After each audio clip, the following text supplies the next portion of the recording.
So the idea is, for a lot of IEMTers, for a lot of people who are doing metaphors of movement, there's always the confusion when it comes to the time elements. So you've done level 6, like the prospective, retrospective, time is moving, time is still, and there are much more elements that you mentioned, some in level 6, but the others, like, you keep them open for people to discover. I have an interesting personal example I just want to discuss. Yes, let's do it. Which is me and my wife, if we're planning for something, my wife plans on preventing something happens before an event. My mind goes, if all goes to shit, I need to do this. So in that sense, we're both prospective. Mm-hmm. Okay. We're both away from. But one of you is reactionary. Okay. And the other one is proactive, so planning ahead. So the reactive person has basically, you can be reactive involuntarily, but the other one is when things go bad, what sort of person am I? So you can plan so how will I handle it? So should the situation occur, how do I handle it should it occur? But the proactive person, so you can be proactively reactive in that context, but a proactive person seeks to avoid the thing happening in the first place. Okay. So if I just use a simple example, so I'm known for outing people and naming. People like to make on social media vague posts about someone or a trainer or a certain therapist. They never like to name the person because they're terrified that they might be in trouble. Well, if you find that you're going to be in trouble, then potentially it's not true, so don't do it. If you're going to say something about somebody, name them and own it. That's my position. So I do that, and I don't have a fear of consequences because I know how I handle those consequences. So that would make me proactively planning or proactively prepared. Right. So I know how to handle those kind of events because I'm experienced in those things. But the other mindset would be don't post it in the first place so you don't get into that situation. Okay. Okay. So now it comes into, do you anticipate yourself being reactive to stuff, or do you not wish to be reactive, therefore you wish it not to happen in the first place? Okay. So in the example, I'm being reactive. My wife's being proactive. She's planning before time. I'm planning the consequences. So different kinesthetic positions. Is that the correct term for it, or is it different? Yeah, but you're also at different points of the sequence. Where do you assert your control? Some people try and assert control extraneously. So I want to control the extraneous events so these things don't take place. Or do you put the locus of control on intrinsic factor, so internally? So I put the control on how I will handle this should it occur. Okay. Now, they both have merit. The problem, one of the difficulties is we can't control however other people behave. And of course, external forces are chaotic as such that we don't necessarily have the influence upon them that we wish we would have, which is why a lot of people seek to not act. They simply refrain from taking action in the world. They refrain from taking an active role themselves. They leave the risk to everybody else to do. Okay. And that's sort of, a lot of people are bystanders in life. They leave responsibility to everybody else, and we've seen this in meetings where people don't bother letting us know if they're coming. They don't turn up. Is it recorded? So they want the option available to them, but don't make me be an active participant in responsibility. So now we have another one, which is another factor in terms of people being proactive, reactive, and anticipatory. Is, are they now seeking to avoid responsibility? Are they seeking to engage with responsibility? And then for a lot of people, you see there's other factors which are extrinsic, which is blame. Some people, of course, have been raised in blame environments, so they've now made that an internal process. So now they seek to avoid blame at all times, and so on. Take that to its logical extreme, you have a narcissist whose whole raison d'etre is to avoid shame, blame, in any way being held negatively to account. So if we were to differentiate a little bit between blame and shame, so shame, there's an external element, there's an observer. Blame, there's an observer doing something, right? The act, blame is the act, but I also can feel blamed. So what's the difference between being blamed and shamed? Well, this is one of those areas of semantics as well, because it's a bit of a fine line. Now, shame is very, very much you are responsible for what we're accusing you of at the identity level. Shame on you as an entity, as a person. Mm-hmm. Blame is you are accountable, responsible for your behavior. Now, the punishment level is different. In shaming, you lose your reputation with us. Now we own you. Anyone who's been in a workplace where you're the unpopular guy, autobiographical, anyone who's been in that situation knows what that's like, where you can be shamed for absolute trivia because you're that person that you've been cast into a role or cast oneself into that role of being the outsider who is not fitting in at the identity. So the black sheep? Say again? The black sheep? Very much so. But the main, yeah, they often work very well at that. Now, with blame, the consequences are different. Mm-hmm. Because I can be blamed for something, but be a hero within the social group. Okay. I can be responsible or accountable for something, but again, have a very positive frame within that group. Now, we can be blamed and shamed, of course, simultaneously. Definitely. But we might not feel guilty. Right. Or feel guilty and feel shame, but we weren't blamed because the internal dialogue or the internal blaming system that we were raised on is recreating itself. It's recursive internally. So we can have all three of those. We can feel blame, we can feel responsible, we can feel shame, and we can feel guilt, or any combination thereof, in absence of any external stimulus. And a lot of people, because that's already running in their system, they're going to do everything in their power to seek to avoid it. Right. And the easiest way to do that is to be a bystander in life. And that's why they don't take action, because all of these factors might happen and they want to avoid it. Okay. Now, there's going to be countless other factors. I mean, there's probably as many factors as there are people. And these things are so nuanced because people aren't as congruent as, say, the NLP world and other alphabet therapies like to think. It's not like in psychiatry, we reduce people down to diagnostic frames. So essentially what we're doing is we take a person's entire life, all their personality passes, all their behaviors, everything, just take a few little pieces from all of that and go, right, that's who you are. you're this thing. But of course, that doesn't always satisfy. So they end up with lists of diagnostic frames. And I like that line, just because it's been named doesn't mean it exists. And I think that's a very, very true thing. So what we're largely doing is ignoring all the things that are inconvenient to the justification and the label we bring to something. And that actually things are not as clear cut in most instances as therapists, psychology type people, psychiatric people would like to think. There's far more nuance being played out on everything. Timothy Leary wrote a book called Neuropolitique or Neuropolitic.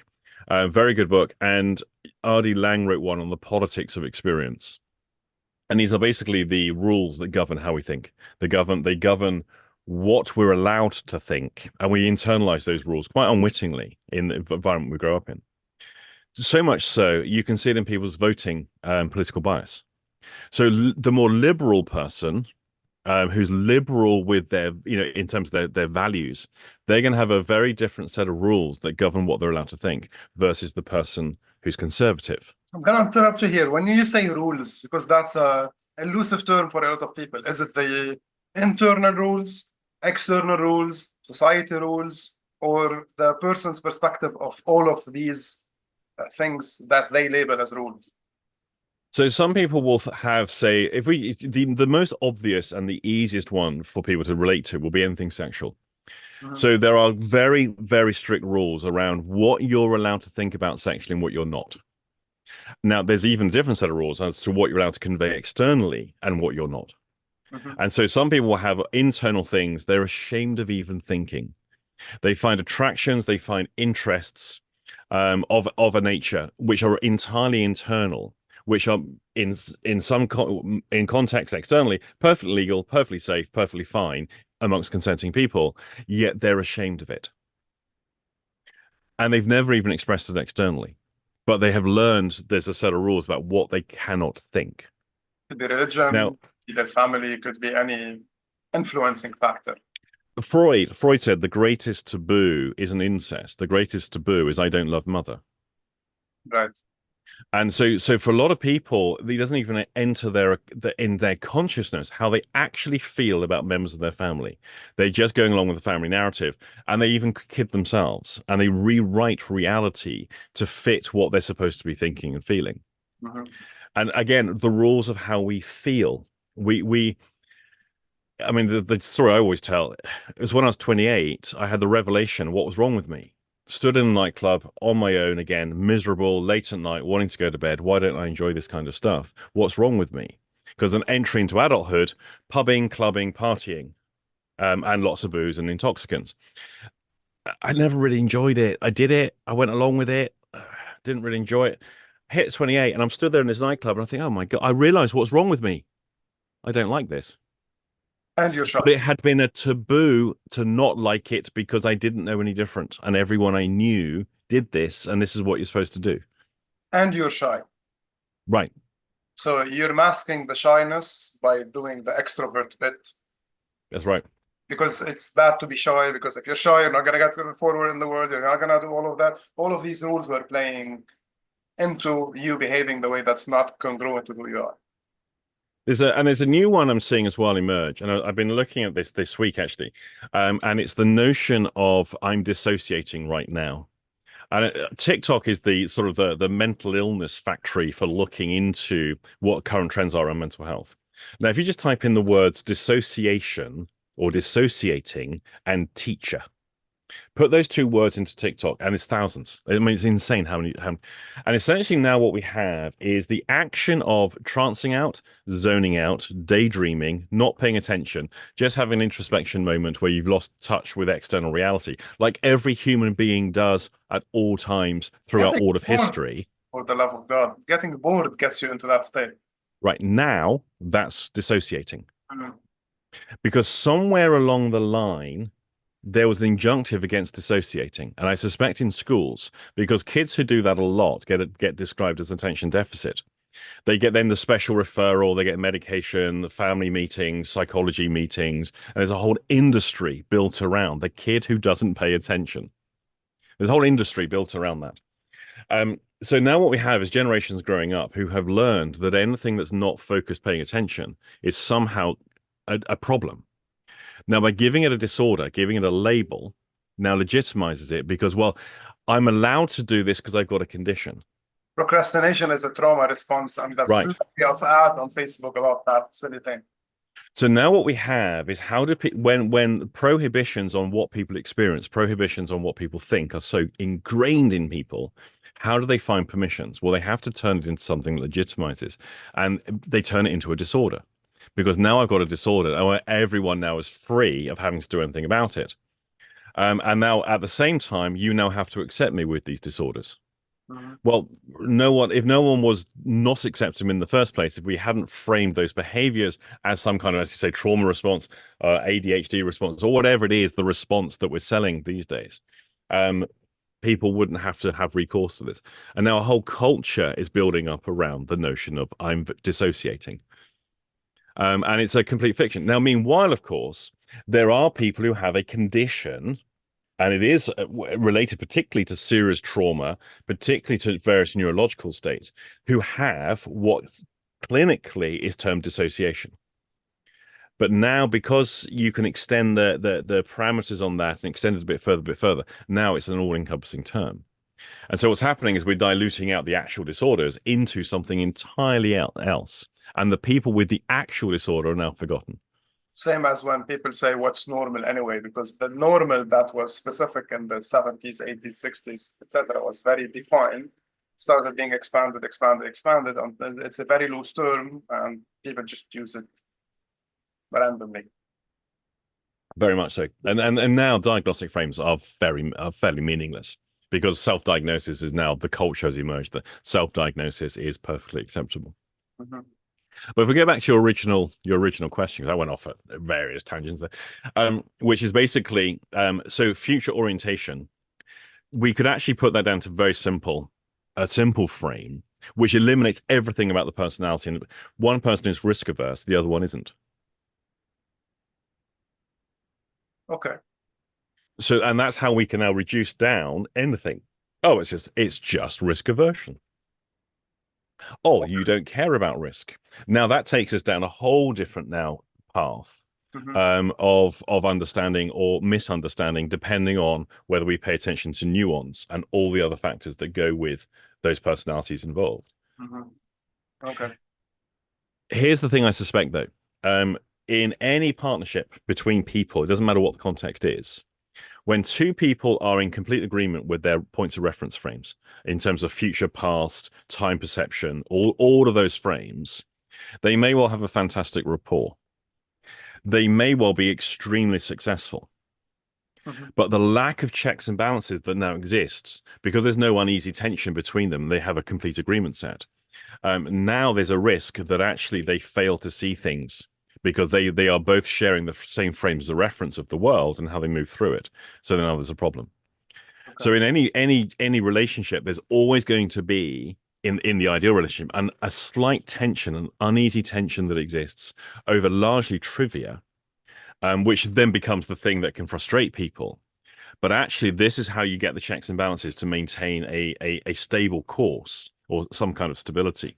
Mm-hmm. Because otherwise, you have something that's a business who only proactive, they don't plan ahead for anything going wrong. When something goes wrong, they've now got a problem. A business that only plans for things going wrong will never make progress. Okay. So we have to have somewhere between the two, where you have people who are doing the checks and balances. Yeah, the what ifs. What if this happens? Okay, well, what do we do? What's our contingency? But just because that might happen doesn't mean we mustn't be moving forwards. Mm-hmm. So we have to have both of those things simultaneously. In my example, it's she presents a what if, I present an in case this finishes this way. So what if this happens? Let's avoid it. In case this happens, this is how we deal with it. So we're both risk aware in that sense, but I am more into the future and she's closer into the future, or how would that be? Potentially. There's probably a lot more nuance going on, you see, that drives that. Mm-hmm. But the what if aspect is, I say, that's largely about external events. The internal contingency is largely about internal response sets. Mm-hmm. Okay. So since we got to internal response sets, so how do people measure the different emotions? So we have the guilt, shame, regret, remorse, retrospective, rules aspect, anxiety, panic, worry, prospective, no rules, and there's the anger and the here and now. So for example, if somebody's thinking about jealousy, for example, or somebody's thinking of the other stuff, is there some insight on how they can measure these things? Like how should we think to know how to position these stuff? Yeah, it becomes quite a challenge because I think it was Uspensky and Gurdjieff were calling it self-remembering. The ability to self-remember, the ability to have self-awareness whilst we're acting, especially once we're acting emotionally, is very, very difficult to do. Mm-hmm. And so Gurdjieff and Uspensky, if anyone is not familiar with their work, really ought to. I don't want to eulogize them as fantastic people because it was a cult, let's face it, but they did come up with some very interesting ideas within their philosophies about the training the perfect person to be the perfect person, and largely it was doing ritual in order to become self-aware. And the ritual might just be mowing the lawn every day, for example. There's some ridiculous things they got people to do. And they had weird dances and movements, that kind of stuff, to try and get people out of ordinary consciousness to increase self-awareness. The problem is for a lot of people, the act of self-awareness and in engaging in actions of self-awareness become performative. And largely, yes, I've reached level 3 of enlightenment, and I reached level 2 in 1986 before you did. It becomes this kind of performative component where people have to give themselves names and titles. They wear orange robes or whatever color. They change their name. They suddenly, they fill their social media with esoteric imagery and stuff like that. Mm-hmm. And they're not really becoming self-aware. They might start posting random quotes of various gurus and mystics they find interesting. But again, that's not self-awareness. Mhm.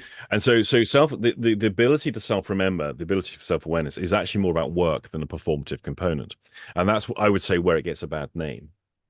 Now, then what we want to be able to do, once we have some degree of the ability to track our internal response sets, is we now have to look at what are we feeding forward into the environment? What do we feed back? Now, I think there's a ratio between feed forward and feedback. So reactivity versus proactivity. So I know socially, for example, I'm very low on the reactive scale. So I'd be regarded as an introvert because I don't like burst into laughter because someone says something. I don't have to get up and dance when the music plays. Whereas I've got a friend who's very reactive to that. The moment the music's playing, he's moving. He's moving straight away. The moment there's music, he's there and he's in. It's fascinating to watch to me because I think that is the other end of the spectrum to myself. So with that component, I don't feed back that much, but I feed forward a lot. There was a bit of an incident yesterday. We've got, as those watching will know, I've got a puppy, and he's getting quite big. He's a big puppy, and he's now really active. Testosterone's kicked in. Down the lake, there's swans, and they got 6 or 7 offspring who are getting quite big now. And said puppy decides he's going to go and hurl himself at one of the swans, to have a little chomp. Anyway, swans down the park are extremely adept at dealing with dogs, and essentially all hell breaks loose as they now hold him under the water. So I go in and have to separate these swans and pull out the dog, who's now trying to bite the swan. The swan's trying to bite him. What interested me about that was the complete lack of reactivity emotionally I had to it. Okay. I just went and did that and pulled them out. But I'm aware that other people, especially other people in the park, they were highly reactive to what was taking place emotionally, but they didn't come and help. Okay. So they're So, feeding forward, but they're not feeding back. well, this is the challenge, because where does feedback become feed forward? Mm. So what I know, because of my background in working in healthcare, particularly things like accident emergency, I know in dealing with emergencies, you calm down rather than get all excitable. So now the question is, are they responding to what they see, or are they trying to inject their emotion into the event that's taking place, especially the man who stood there and offering commentary and rather than trying to help? So now we have to look at what points their feed forward is their feedback. Now, a highly reactive person may well have now contributed to the little drama that's taking place. Mhm. But the same highly reactive individual, stick them in a social occasion, they know how to function. Stick me in a social occasion, I think I don't know what to do. Is someone going to initiate? Have I got to do something? What am I supposed to do? Because I don't have that component. Now, the stuff I feed forward doesn't work socially. Okay. Because the weird shit that I'm interested in, the weird shit I talk about, the things I find interesting, and to be honest, small talk in social occasions bores me, and I can't hide it. I can't pretend any different to that. So now we have to look at, okay, so I'm self-aware. I get that those facets of myself, but a person now who's highly reactive, one of their things they're going to have to try and work out is to what degree are they feeding stuff forward into the system, and what point are they feeding back and being responsive to the system, and is there a dividing line between the two? Mhm. Can we give a specific example of the feed forward versus feeding back, just to clarify it a bit more? Yeah, so I'm trying to, in that scenario with swans versus dog, and I put myself into the mix, I'm trying to not induce any further excitement into these creatures who are being very excitable. Mhm. So I'm not shouting, I'm not moving quickly, I'm not thrashing around, slapping, being reactive. I don't You're do not, any of that. so you're not feeding forward yet. No, I'm trying to minimize that as much as possible. So I don't want to feed anything further into the system. What I want to do is separate and remove something from that system, i.e., the puppy. Okay. The incident that happened with us in India when the cow was coming, you were feeding forward and waiting for the Right. feedback from the cow. So there, when confronted with an aggressive cow with some nasty looking horns that point, see, the ones that point outwards don't scare me so much, but those pointy forward ones where that cow knew it was, it had weapons. Now with that one, what I need to decide to do is in feeding something forward. Now I know how to deal with aggressive situations. Again, through professional training, but also experience at work. I'm used to dealing with aggression. Now, most of the time, those take place in controlled environments, and I press a button and I got a whole backup arrive. In dealing with said cow, this is bigger than me and stronger than me, and it's more armed than I am. So now what I have to do is decide what am I going to go for, and I'm going to go for authority. So you feed forward authority. That's what I attempted to do. So holding said bag in front of me to offer some kind of distraction and point, and I tell it, I do this kind of movement to go, get that way, and stand firm, and also that eye contact. So now that context, I'm attempting to feed forward a message into the system because I need that cow to change its mind. Would the difference be because there's personal danger versus danger towards others, where you would emotionally react versus not emotionally react? So with I the dog, don't know if the dog. With the cow, there was you and there was us. So you were the first line of defense in that specific situation. Yeah, I think for myself with the swan, for example, it sounds like I'm always in fights with animals. With the swan scenario, there I don't know how to communicate authority to a swan. Okay. Because swans are really only interested in people when there's food. Okay. And this is not a feeding situation. This is drowning the aggressive dog situation that's taking place.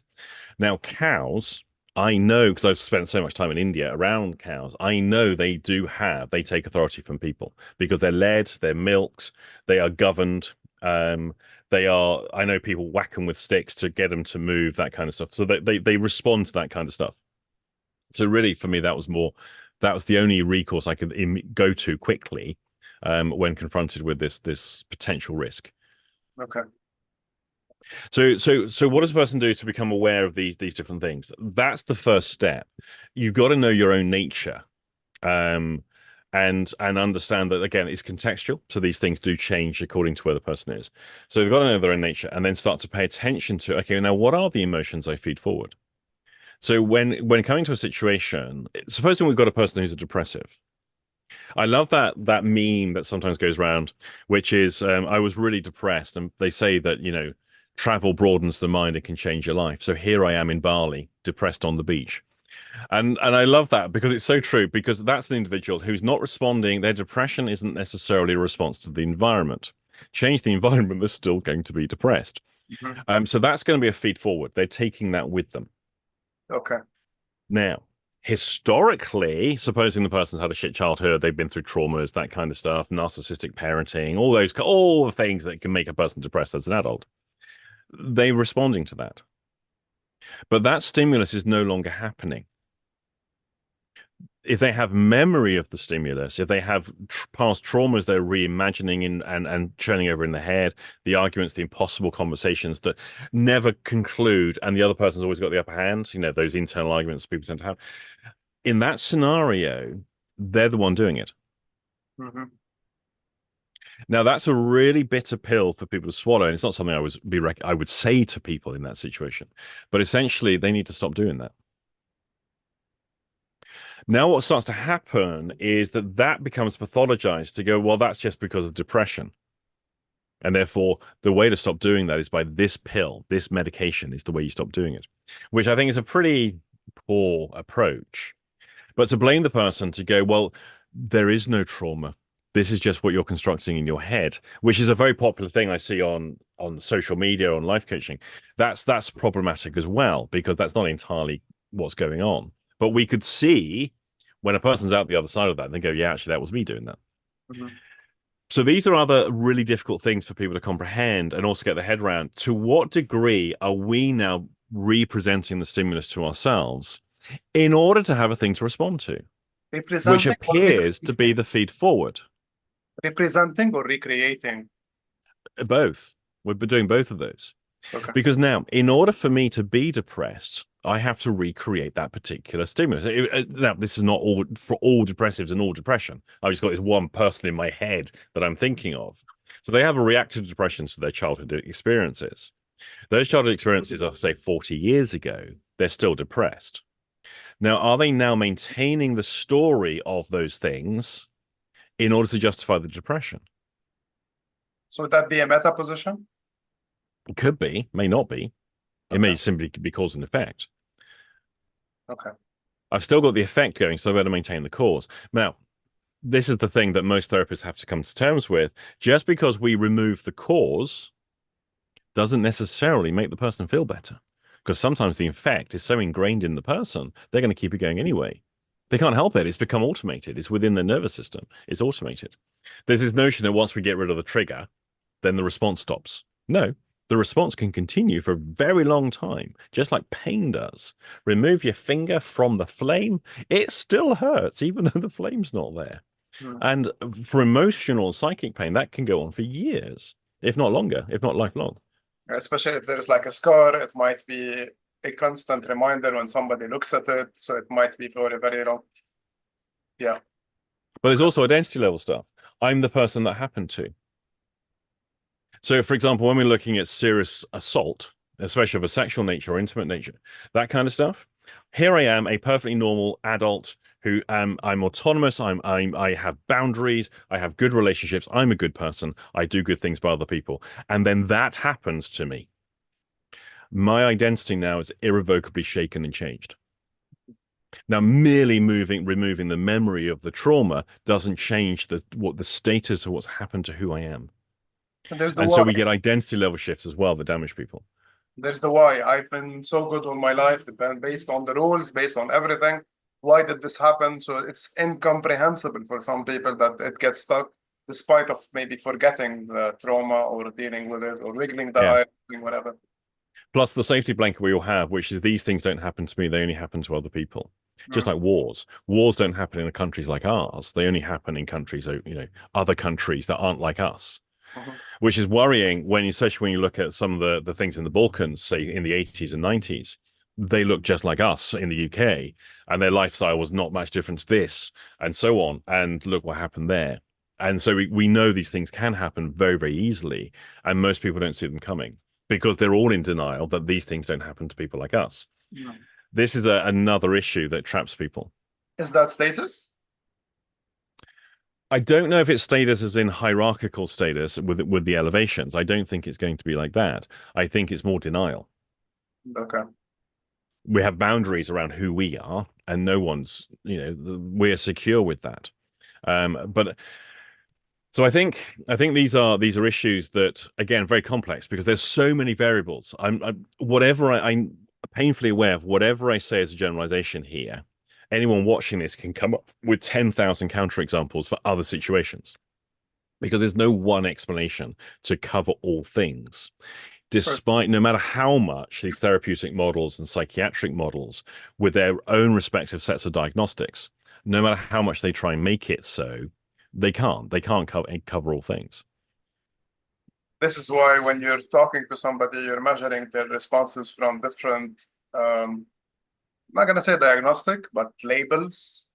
Like you think of it from the INT perspective, from the DSM-5 perspective, from et cetera, et cetera. So if this doesn't fit here in this other context, what other variables are available that are related to this specific experience?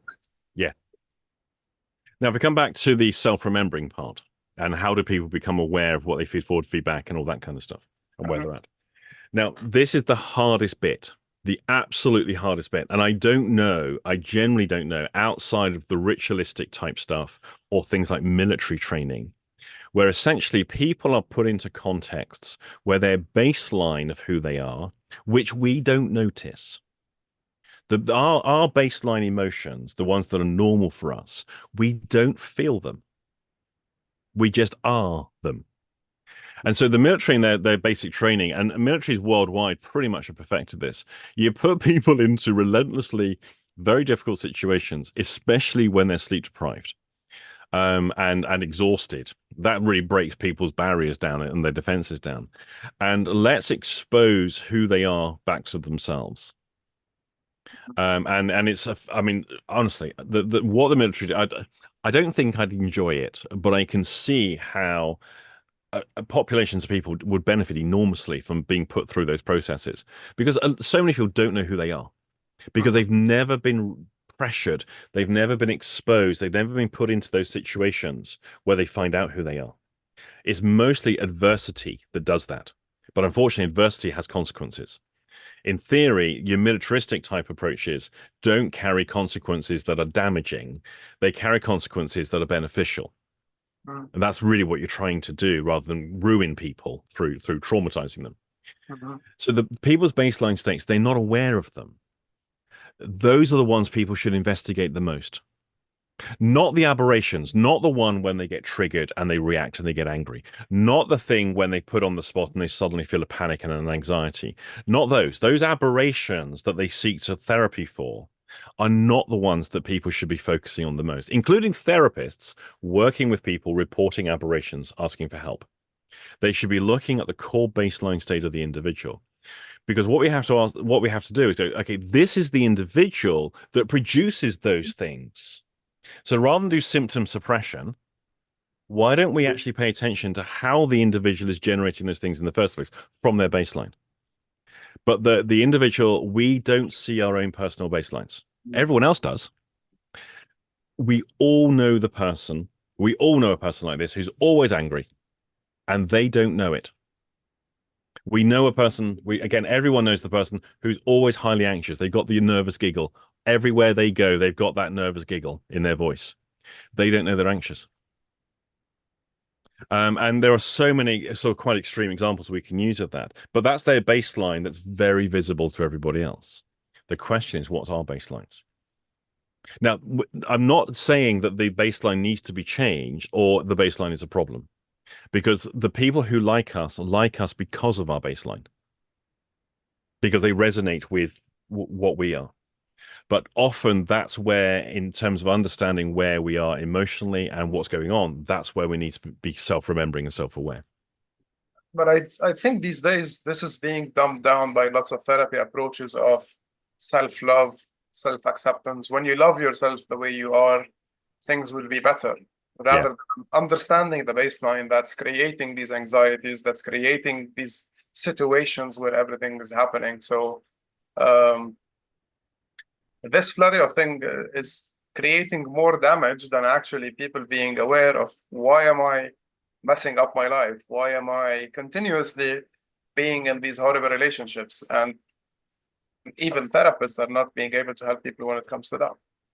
Yeah, there's a weird ideology stalking the land. And the weird ideology is the notion of affirming care. It started out with the whole gender identity politics, and it's gender affirming care is the slogan that tends to be used, which from any scrutiny appears to be the exact opposite to be gender affirming care. But affirmation of identity seems to be a very important thing. And when we look through policies and procedures of varying therapeutic disciplines, including orthodoxies, they talk about the importance of affirming the patient and affirming their position, affirming their identity. Now, I've got some serious questions about that and its validity, and if there's any data or evidence to support that. Certainly, what I'm seeing as probably the consequences of this don't seem to be entirely positive. And we've raised a generation who now pathologize every aspect of their lives. Even daydreaming is now a pathology. Even just zoning out for a moment is a pathology. Not listening. You know, when somebody like, here, I rabbit on.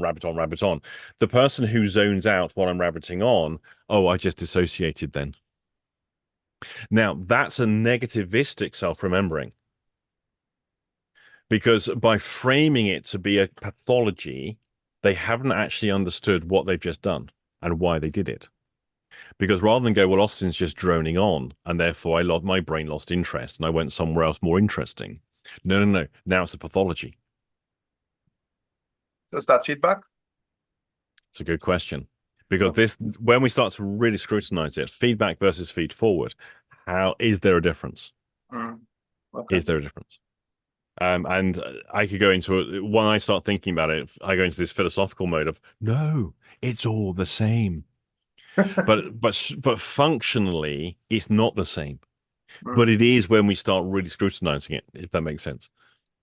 And we feed forward and feed back prospectively and retrospectively, right? This is what you explain in the first video of level 6, which is, and are we imagining something or are we remembering something as it is and adding elements to it? So once I feed back to how my father talked to me when I was 15, and I start adding my current emotions to it, I'm changing how I'm perceiving it, and it feeds forwards to how I behave right now, probably, right? Right. So there's how I remember it.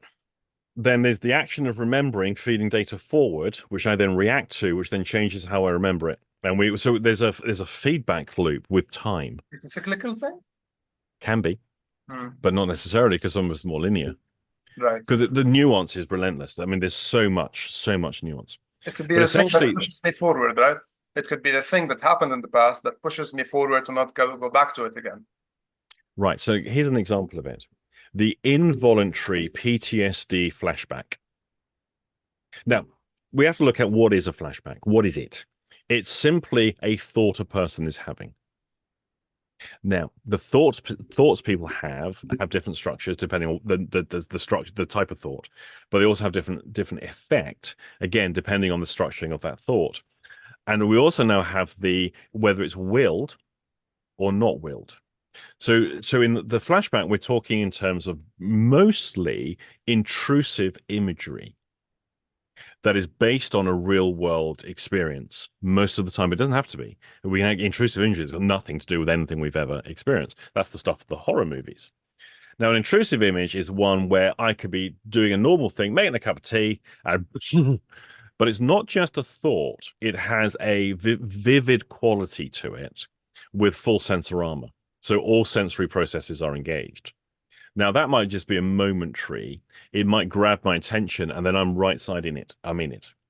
It might be that I'm able to shut that out. So it pops in. I now have a shame hangover.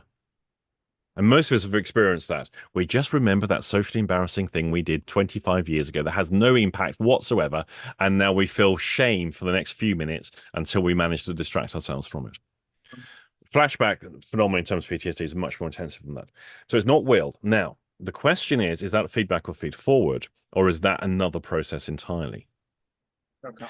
Now, our response set to that may now start to drive how we act in the world, feed forward, but also our responsivity to events in the world. Mm. Which what the classic thing we see is the responsivity threshold starts to drop. So the person will find certain noises incredibly irritating. But not only that, because all the thresholds drop, not only is the threshold for being irritated by stimulus, a person's behavior, they're eating food, being noisy in the kitchen, whatever it is, but now my thresholds for self-regulation are also dropped, but also the moderation of emotional response set are also lowered. Therefore, everything is now maximized. So I might have now an overwhelming irritation with the inability to regulate it, and then all the stuff that now spills out of that. This makes the question, does X process works with X diagnostic even sillier with all these intricacies that Yeah. play in with what's the thing that's contributing in creating this? Is the person aware of creating it? Did it really happen? Is it imagined? Is it, you mentioned something the other day, that is it carried from others, like they took they took the emotion from their parents maybe or their teachers or their friends and they adopted it, so it could be all of these things. Yeah. And there's also then the regulation that was placed upon us as children by family members, by schools. But family tend to have a much more powerful impact in the sort of the first dozen years or so of life. And then at puberty, peer groups have a much stronger impact.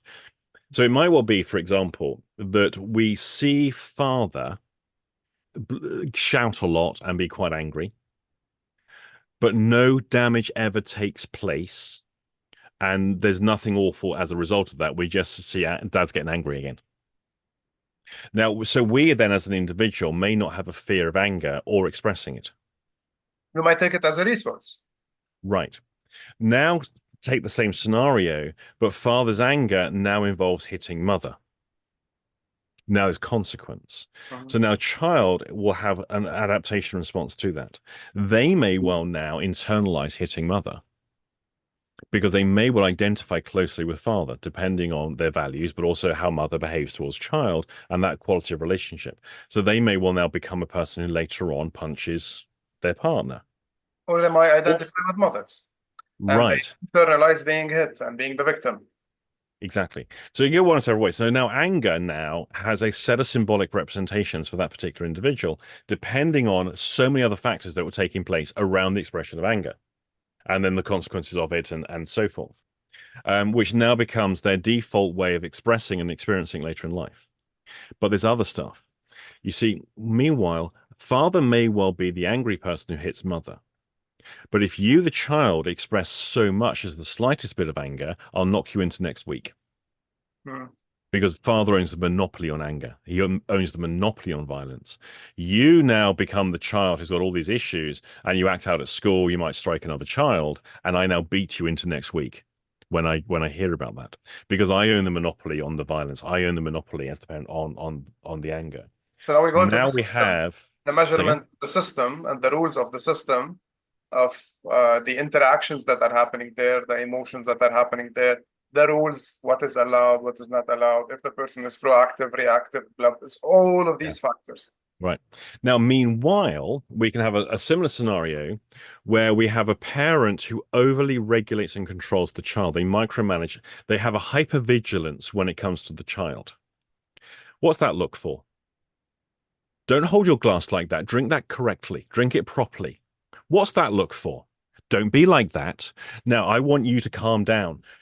All of those kind of things that the over micromanaging parent does of regulating the child. Now the child doesn't know how to behave. Without the presence And of the parent, right.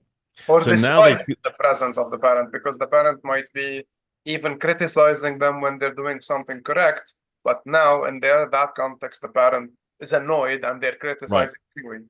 Now let's add in another dimension. So we now have a parent who's regulating the child like that, who now is a very good social chameleon. So they put on a good social face when they're with other people. And now you, the child, are with them in that social context, and you've been paralyzed because you don't know what you can do without being criticized and told off. And now you're told to cheer up and put a smile on your face. Don't be like that. So parent now creates the environment that completely cripples you, but also simultaneously gives you a command to not behave like that and to be cheery and be a positive role model. Hmm. So those two things can be running simultaneously. Now, variations on that extremity, and that's quite a well-documented thing. That's within your Batesonian double binds structure. Very, very common scenario. But essentially, now what we have is everyone is experiencing that in their childhood to varying degrees in varying emotions and contexts. And people have to navigate their way through that. And this is one of the things that Bateson talks about in training dolphins. He used dolphin training as the example. The dolphin has to be able to adopt a meta perspective to what's being done to it in order to basically not go insane. Hmm. Okay. The child has to be able to understand what's going on and find a resource outside of that. Otherwise, they become, well, horror movies. Dozens and dozens of horror movies have been based around this scenario. That one of the best examples of this, I think, is Carrie. If anyone's not seen the film Carrie, the book actually is the much better Hmm. because the book's written as a psychiatric report, as an investigation into what took place. And so Carrie is caught in that situation as well of being rendered a complete cripple socially and being held to endless shames and all the rest of it, whilst being forced into a pro-social environment of a high school. Mhm. And then the dichotomy that takes place between that and gets very, very messy indeed. Interesting. Is there any way out of that?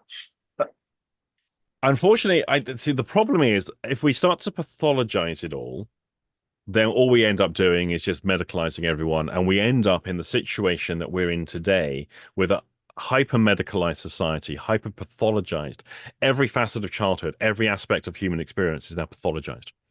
And I don't see that going away anytime soon. I see it getting worse over time.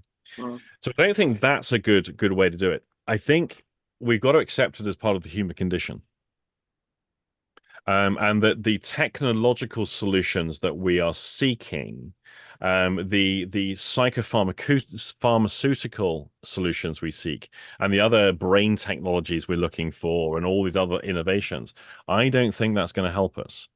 I think that's going to have so many unintended consequences because it doesn't actually deal with the human condition. Ultimately, we need to identify who we are for ourselves, and we've got to wake up, basically.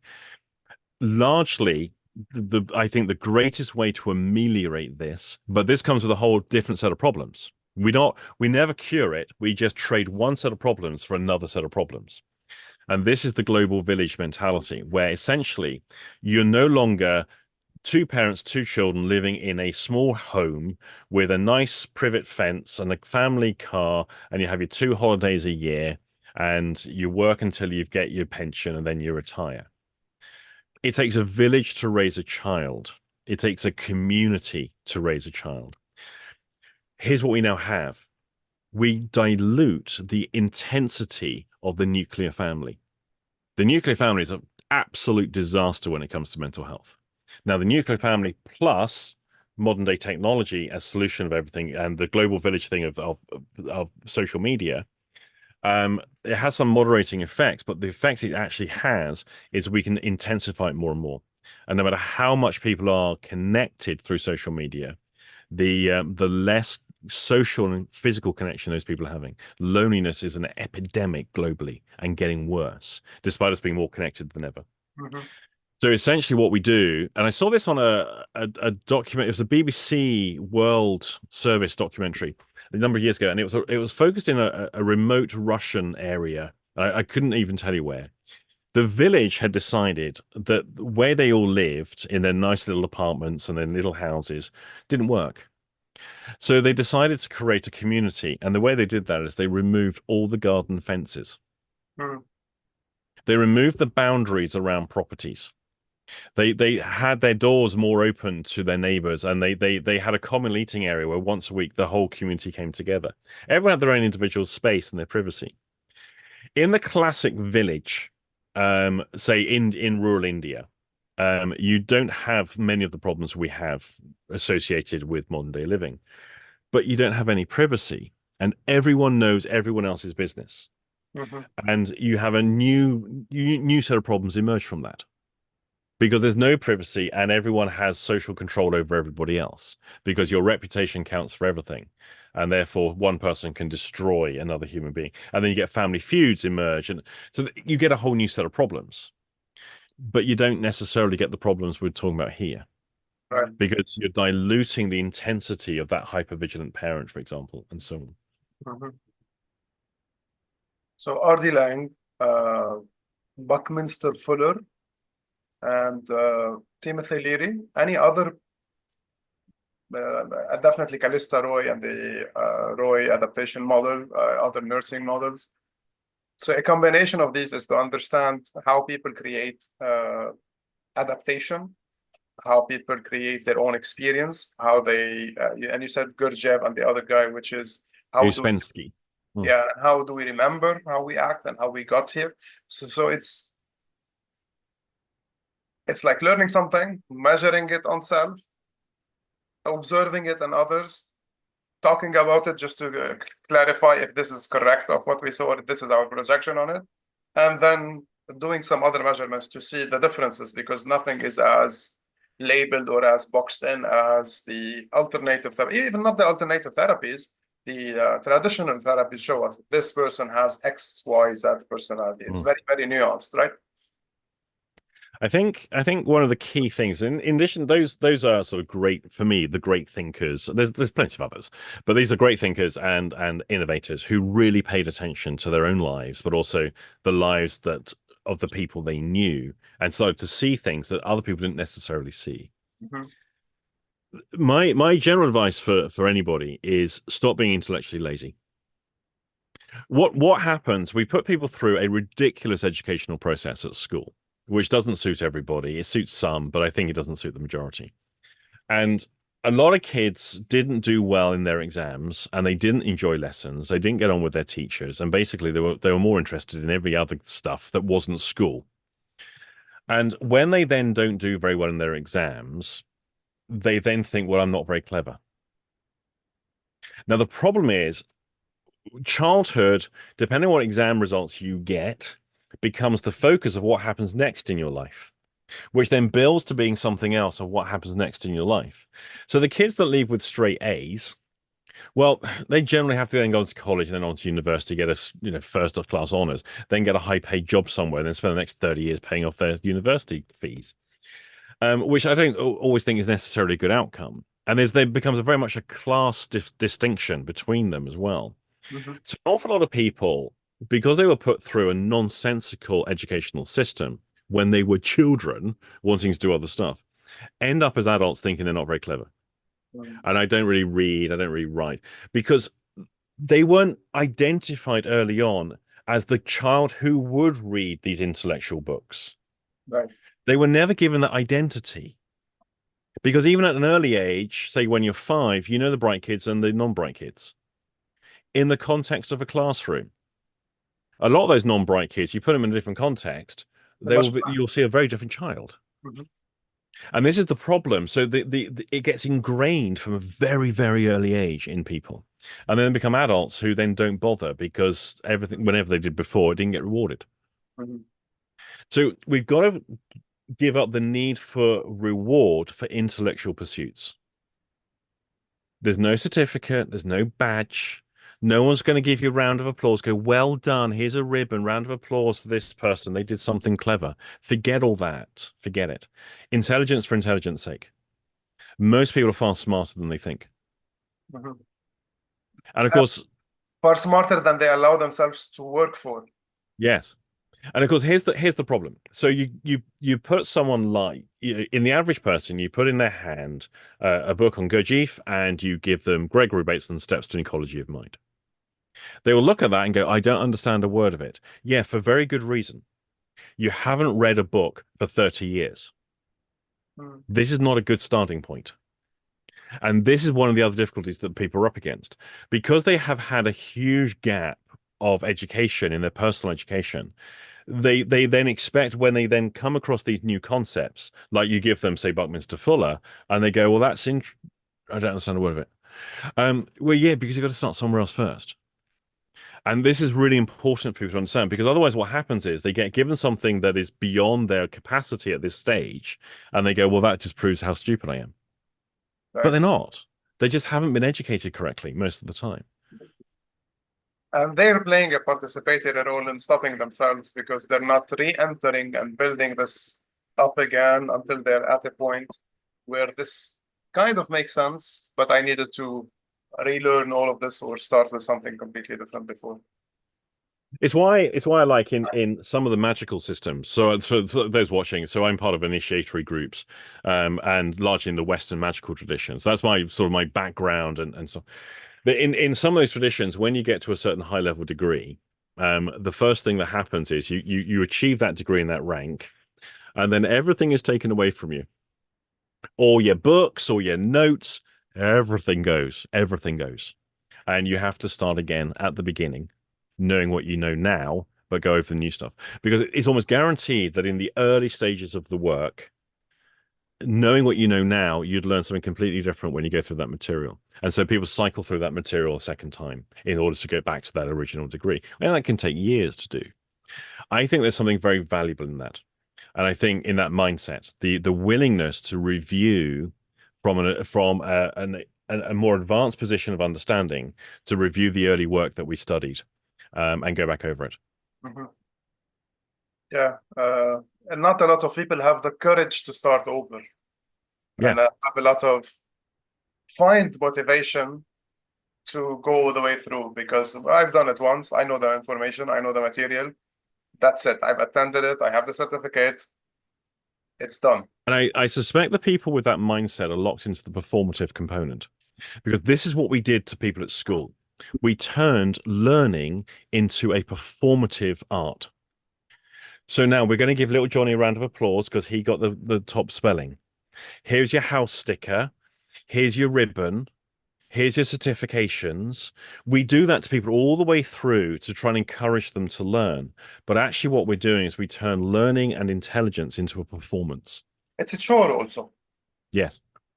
It's a chore that is rewarded given certain rules that match the tester's criteria. Yeah. It's very limited compared to, it's like one or two teachers that are teaching in the university, let's say, compared with the hundreds of people who have different perspectives. We need to match the perspective of these two about these specific topics. And I think the fantastic Carol Dweck, who I think a glorious name because it's like Dweck, and a fantastic personality because she basically, you can see she's different to your average person, who identified the growth mindset versus fixed mindset, which is brought about by educational process. When we reward children, oh, aren't you clever? When they can't do something, they assume it's because they're not clever. When we reward people for the effort they made, regardless of outcome, then they assume that intelligence and achievement is done by effort rather than by fixed intelligence. And how quickly she's able to demonstrate you can cripple a child's ability to do something simply by congratulating them for being clever. It's astonishing. And she demonstrates this in a couple of videos, and it's absolutely amazing to watch how fast that can happen. I think the entire education process has done that to people for generations, and I think it's a very foolish thing. And a lot of people, when they leave school, they seek to stop learning because they're free from all that now. Right. Yeah. Going to a slightly different topic, insight. So the more I see people who have actual insight, the more I see their frustrations with the others around them that don't have insight. Given that you have lots of insight, because you've done lots of studies, etc., you notice how you're behaving, you notice how others, you notice that quickly. What's your trick or what's your way of dealing with the frustrations that come with having that much insight? Well, most of the time I rant to you, and I think, and it is frustrating. It is frustrating when you think, and I think generally though, to be honest, I think the majority of people find immense frustrations with why is everyone so stupid? Mm. Now the problem is two people on opposite ends of that spectrum both look at the other party and go, "Why are you so stupid?" Mm. If I just use a personal example, so it fascinates me. So I'm regarded on the sort of center right social political spectrum of being. Although some people go, Austin's more far right because they're always changing the definitions. Now my politics and ideologies for how people live haven't actually changed in the last 40 years. Now I used to be told I was extremely liberal and progressive, and that's why I wasn't acceptable. My things have not changed, but now the framing around them I'm now told that I'm no longer liberal. So that kind of interests me. Now, put me now opposite a person who I would call woke in its pejorative sense. And they look at me and go, well, he's virtually a Nazi, or literally a Nazi. So we now have those two parties looking at each other. There is no possibility we live in the same universe. Now, when they look at the same data that I'm looking at, they are creating and experiencing that in a completely different way to myself. Now, that both fascinates me and frustrates me, but also I now know how I look to that other person because I'm looking at them as, how can you possibly think that? How is that because my world, of course, is the perfect one. My world, my version of it is correct. How can you be so in aberration? But I know that if I was inside their head, Same thing. they would be having a very similar experience of myself. So we look at, say, the choice in the American leadership between Trump and Biden. Now, you have lots and lots of people in the middle going, oh, which one? Which one? But you have the people on the more extremes of both sides who are incomprehensible that those other people can vote for that guy. Whilst obviously, this is the guy to have. Obviously, how can you possibly think that? People don't live in the same realities. Right. So in part, I have to remind myself of those things. And I also have to remind myself of the following. Every time I see myself on video, I see myself and I think, whoa, what am I doing? What did I do that for? Why did I say that? What's that weird thing? And why do I do that thing with my head? What is this? Why can't I sit still? And I'm not aware of it at the time.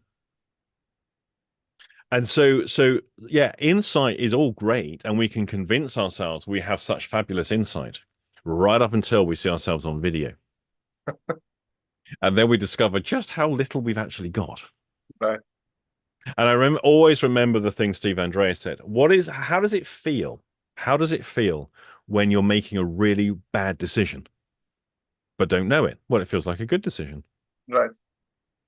And that is so true. It's so true. So insight only goes so far. And I think most of it's we're fooling ourselves. Right. I certainly know I'm 100% guilty of that. I'm 100% most of the time fooling myself if I think I've got insight. Okay. It's just very easy to now we have to look at this one. Is it insight or judgment? And is that a good thing or a bad thing? Then that's the thing. How do we moralize it? We're into now the philosophy of all this sort of stuff. Right. So to prevent not going deeper into that philosophy, thanks for today, Andy. This was very interesting. And see you soon.